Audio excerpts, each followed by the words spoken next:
again. I'm J.C. Smith, and I've been a doctor of chiropractic for over 30 years.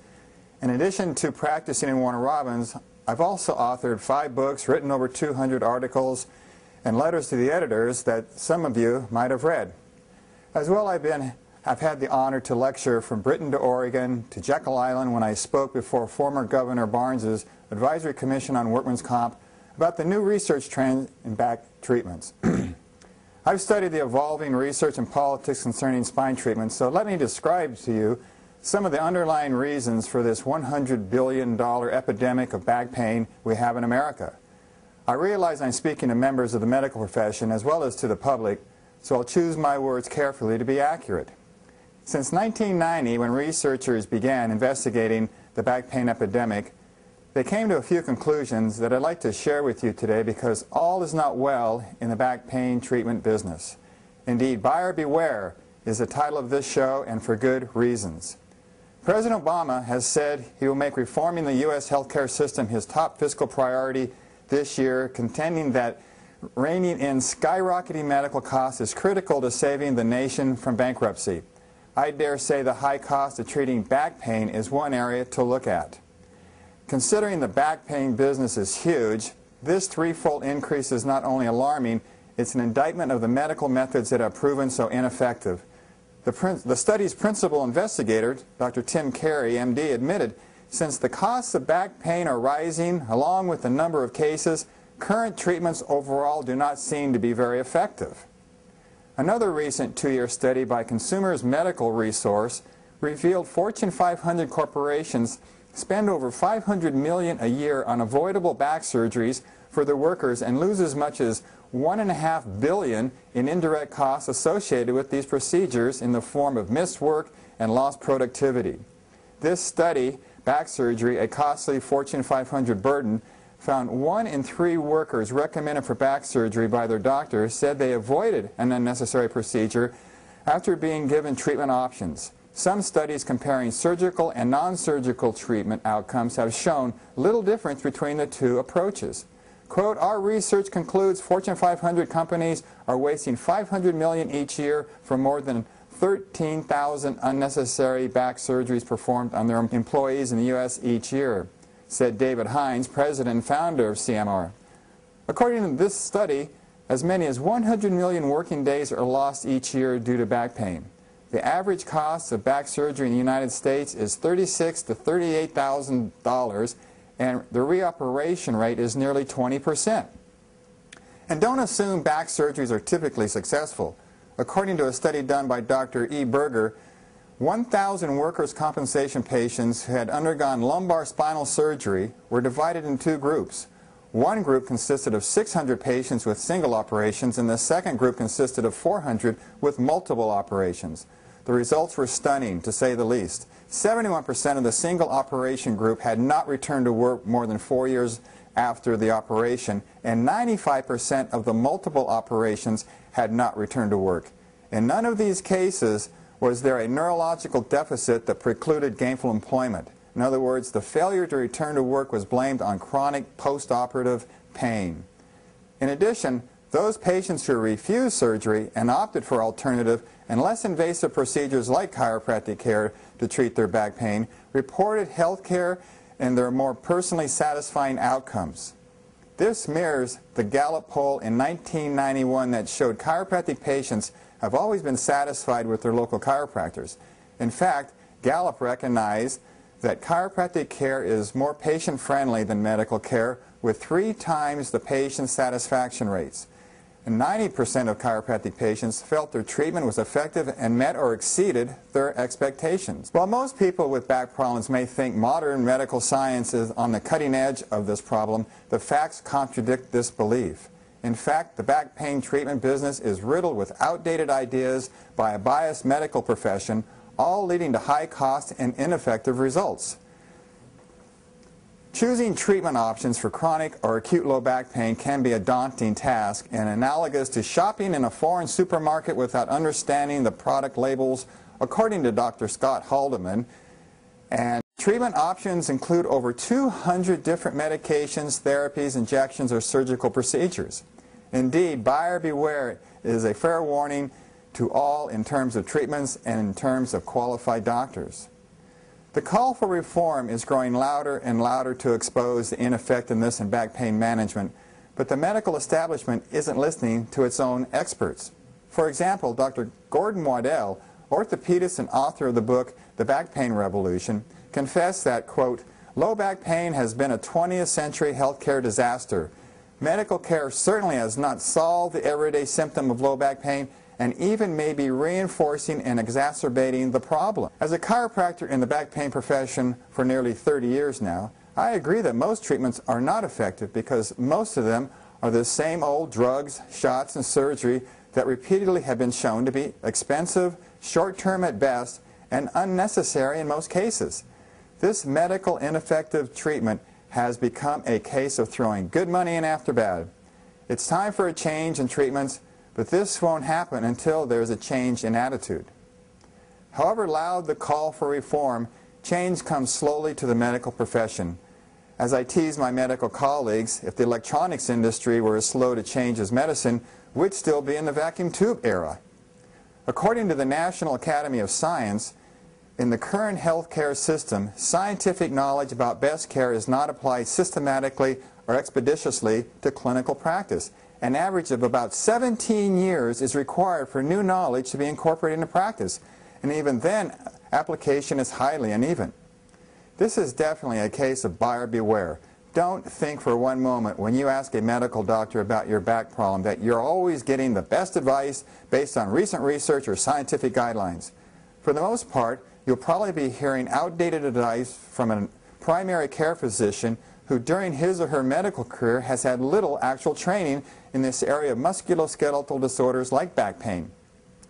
In fact, research published in the Physician and Sports Medicine Journal described the musculoskeletal training of medical students as, quote, woefully inadequate. Dr. Richard Deo also mentioned this problem of medical mistakes and incompetence by some physicians in diagnosis and treatment of low back treatments. Calling a medical physician a back pain expert, therefore, is perhaps faint praise. Medicine has, at best, a limited understanding of the condition. In fact, medicine's reliance on outdated ideas may have actually contributed to the problem. And you certainly won't hear the advice of Anthony Rosner, Ph.D., who testified in 2003 before the Institute of Medicine. Quote, "Today we can argue that chiropractic care, at least for back pain, appears to have vaulted from last to first place as a treatment option." So why has it taken over 100 years for this advice to come forth? Except for chiropractic patients and spine researchers who understand the value of chiropractic care, many in the public haven't learned this lesson due to a very intensive propaganda campaign conducted by the American Medical Association that was revealed in a federal antitrust court in Chicago that began in 1976. This is a dark chapter in medical history that few people are aware of, but one that has shaped your attitude about my profession more than you can ever imagine. Sadly, not all but many MDs today still preach this bias to scare patients. Some MDs ridicule patients who seek referral to chiropractors, scaring them with unsubstantiated fears and outright lies. You know this is true since you and I have heard it many times. So, where does this unwarranted skepticism come from? Not from our patients who have always given chiropractors high satisfaction rates, nor did it come from the U.S. Public Health Service or the Veterans Administration and the U.S. Armed Forces that hire chiropractors, nor has it come from medical and chiropractic researchers who have stated that spinal manipulation is a proven treatment for back pain according to the U.S. Public Health Service. This treatment, using the hands to apply force to the back to adjust the spine, can be helpful for some people in the first month of low back symptoms. It should only be done by a professional with experience in manipulation. This skepticism is not by chance, but it is the result of a campaign going back to the 1960s by the AMA to contain and eliminate chiropractic. It was an array of illegal dirty tricks that were never revealed to the public by the media since they were also co-conspirators in this criminal boycott. My goal here is to discuss this antitrust trial and the impact it has had upon your health care and my profession, and I'll explain why Americans face an epidemic of back pain today that has only gotten worse over the years, as Dr. Carey admitted. So let me give you a quick history lesson that may help provide some facts and perhaps change your mind about my profession and the best care for your back pain. First of all, hands-on spinal care is not new. The history of spinal manipulation has its origins in antiquity. Egyptian documents written in the 17th century before Christ described spinal care. By the time of Hippocrates in the 4th century BC, physical means such as traction were being used to correct spinal deformities. The Renaissance produced Leonardo da Vinci, who accurately described the anatomy of the spine. The first comprehensive treatise on biomechanics was published by Giovanni Borelli back in 1680, who is considered the father of spinal biomechanics. In many European countries, bone setters have treated strains and sprains of the spinal column since time immemorial as a trade passed down from father to son for many generations. Even Queen Victoria, who suffered with migraines, allegedly was treated by a spinal manipulator. The origin of chiropractic began in a similar fashion in America when D.D. Palmer rediscovered the art of spinal manipulation in 1895, and his teachings were popularized into the mid-20th century by his son, B.J. Palmer. Today there are over 80,000 chiropractors worldwide, licensed in 88 countries around the world, treating millions of patients daily. In the U.S. alone, there are 23 million chiropractic visits each year. This age-old art has finally come of age with 35 accredited colleges around the world teaching the science, art, history, and philosophy of this natural form of healthcare.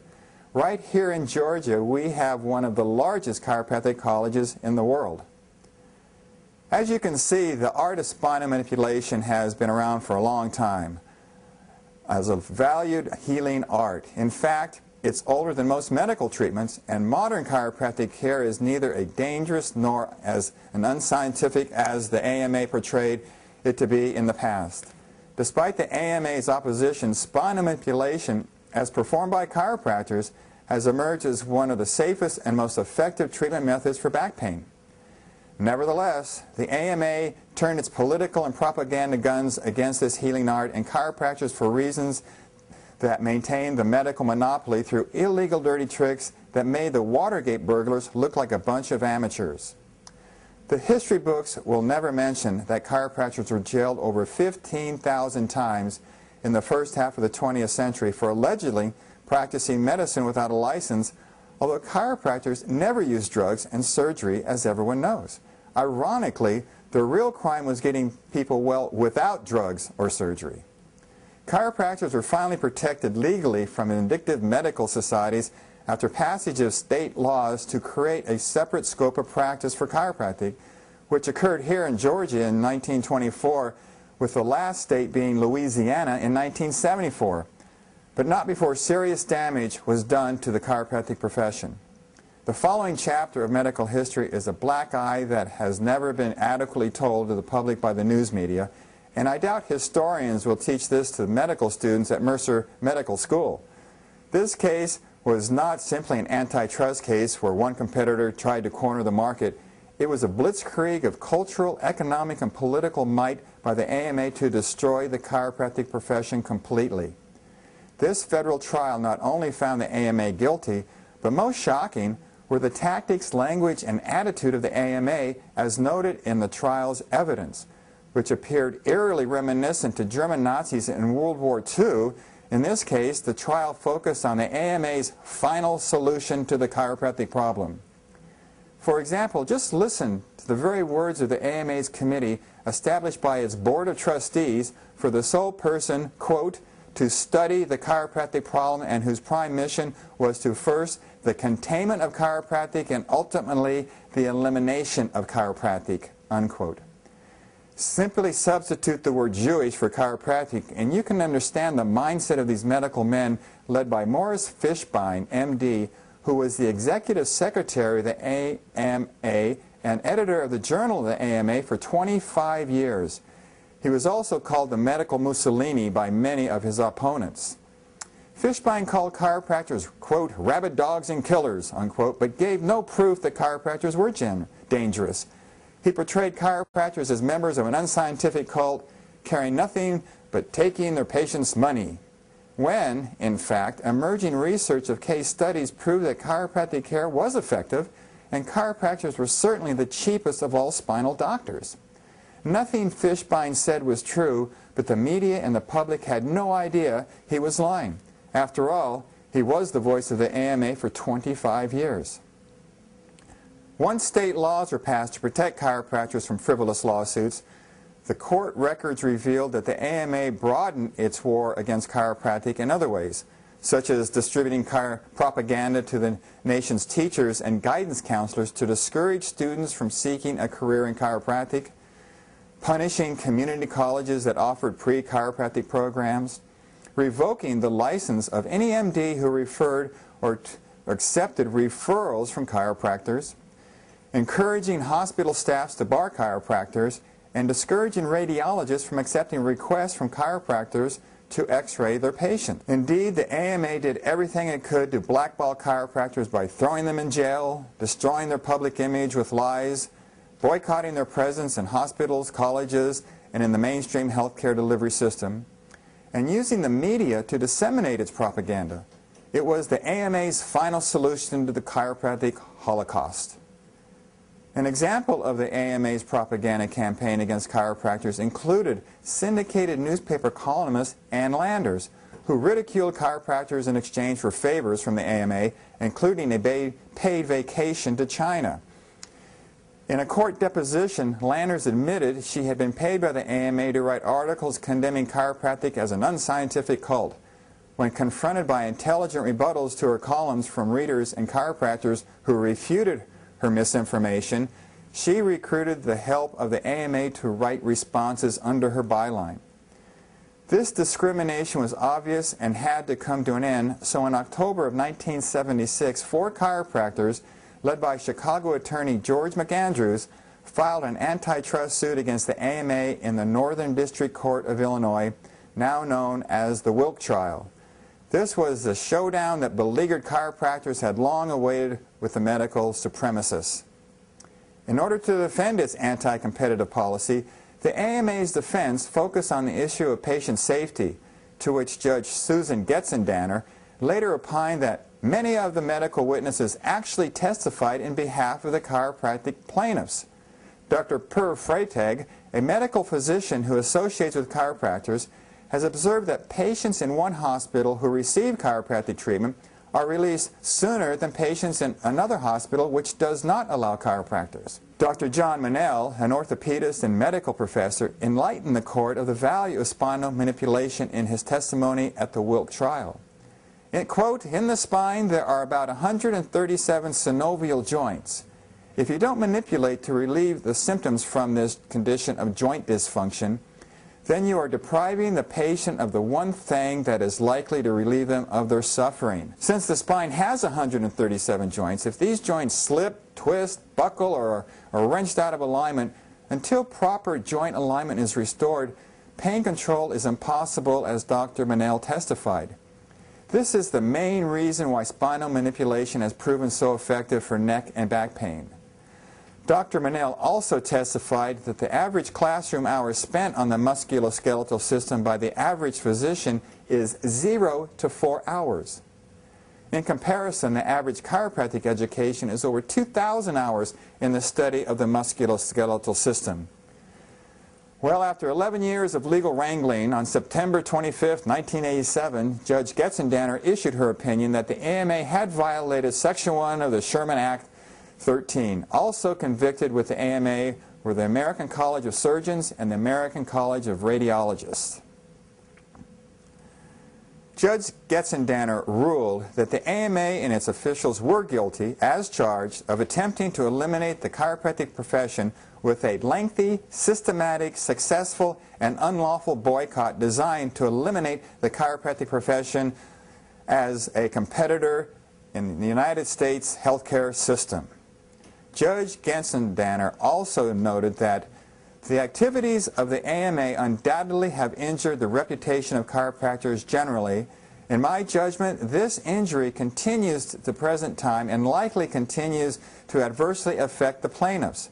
The AMA has never made an attempt to publicly repair the damage the boycott did to chiropractors' reputations. So true, the AMA and its members never made any attempt to repair the damage to the reputations of chiropractors. This is a lingering bias from this illegal campaign by the AMA that has never been openly repudiated. Although the court pronounced the AMA guilty, no one went to jail, no apology was made to the public. The AMA simply swept this under the rug, and the AMA's campaign went underground for the past 40 years to contain chiropractic via insurance limitations. It's as if the Civil War ended, but the South continued with its slave society without any reconstruction, or World War II ended with the Nazis still in control. The AMA obviously wasn't sorry for being found guilty as charged, since two objectives were accomplished: to ruin the reputations of chiropractors and to contain them to the margins of the healthcare system. The AMA didn't eliminate chiropractors, but they certainly still worked to limit patients' access to chiropractors. Aside from the damage done to chiropractors' reputations, what else can we attribute to the AMA's campaign to eliminate chiropractors and their healing art? I believe a case can easily be made that the medical profession itself is responsible for this epidemic of back pain. Gordon Waddell, orthopedist, author, confessed that low back pain has been a 20th century healthcare disaster. Medical care certainly has not solved the everyday symptom of low back pain, and even may be reinforcing and exacerbating the problem. Without a doubt, this lengthy, systematic, successful, and unlawful boycott, as the judge proclaimed, has led to the present epidemic of low back pain in America. It seems paradoxical that Americans are so prone to back problems, doesn't it? Could this be due to genetically inferior spines? Or could it be patients who are not being told the truth about their back problems and the best available treatments? I think we all know the answer by now. By discouraging the use of chiropractic care, the AMA forced people to use less effective medical treatments. This epidemic is in part a result of the medical society's attempt to corner the market of back pain. But in this case, their methods have proven to be less effective for the vast majority of cases, as the recent researchers have concluded. Imagine the epidemic of tooth decay and gum disease we see today if the AMA had been successful in ruining the reputation and practices of dentists. Well, this is exactly what's happened as a result of the AMA's boycott of chiropractic to corner the market, and according to attorney George McAndrews, when patients are forced to take their health problems from a chiropractor to a medical physician who isn't skilled in that area, that is funneling of patients from the most skilled to the least skilled providers. I firmly believe this suffering and huge expense can be blamed on the AMA's propaganda campaign to deny Americans the best form of spinal care done by chiropractors, especially considering when Tim Carey, MD, admitted, quote, "current treatments overall do not seem to be very effective," unquote. According to Scott Bowden, director of the Emory Spine Center, the best thing is to have an organized, integrated approach that uses state-of-the-art and cost-effective care. In my office, if patients do not respond well to spinal manipulation or spinal decompression on the DRX 9000 table, I refer them to neurosurgeons in Macon or to Dr. Bowden at the Emory Spine Center. Most guidelines, such as the U.S. Public Health Service, suggest this integrated approach begins with conservative, non-invasive methods like spinal manipulation before drugs, shots, and surgery. Instead, for the most part, patients are typically treated by their general practitioner with pain pills and muscle relaxants. Then, when that fails, patients are automatically referred to the surgeon's office, bypassing the chiropractor's office, driving up the costs by ignoring the safer, cheaper, and more clinically effective spinal care manipulative therapy offers.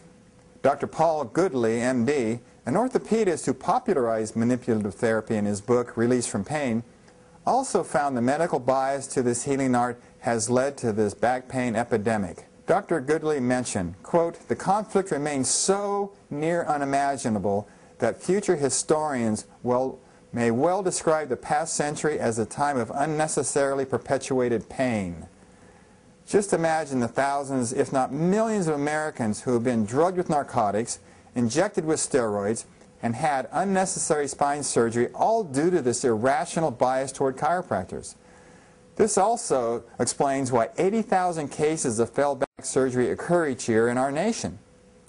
If every American had access to chiropractors, this pandemic of pain caused by this medical bias would be dramatically reduced.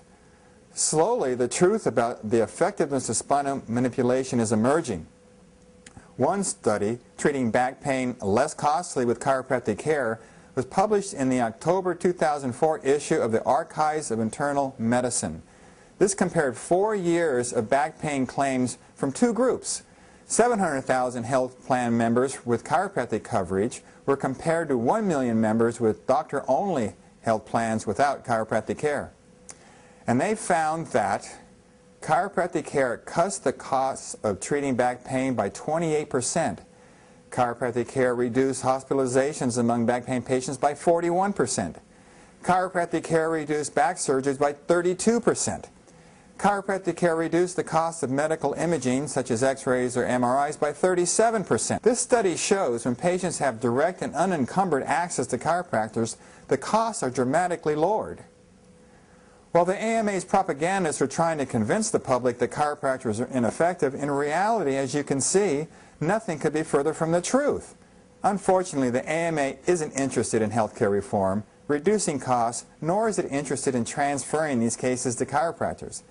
Everyone, including ardent fiscal conservatives, should be enraged over the billions of dollars lost and the pandemic of pain caused by outdated medical policies that discriminate against the best form of spinal care, which is manipulation, as done by chiropractors. Once more, please listen to Anthony Rosner, Ph.D., when he testified before the Institute of Medicine. Quote, "Today we can argue that chiropractic care, at least for back pain, appears to have vaulted from last to first place as a treatment option. Let me encourage you to take Dr. Rosner's advice, reject the medical prejudice, understand the source of your skepticism, and discover for yourself the benefits of a healthy, well-adjusted spine. Indeed, you don't know how good you can feel until your spine has been adjusted." Once again, buyer beware. Don't stay trapped in old attitudes, old ineffective concepts, and old medical treatment. It's time to think out of the box of drugs, shots, and surgery and discover the new science of chiropractic spinal care. You do have a choice when it comes to your neck or back problems at my office, the Smith Spinal Care Center in Warner Robins. We'll consult with you, do a thorough spinal exam, and then give you a report about your treatment options. Just bring your x-rays or MRI scans so we can discuss your case and so you can learn how our safe, effective, and inexpensive chiropractic care can help you feel better, naturally, without drugs, shots, or surgery. Phone my office at 922-4091 or log on to my website at smithspinalcare.com.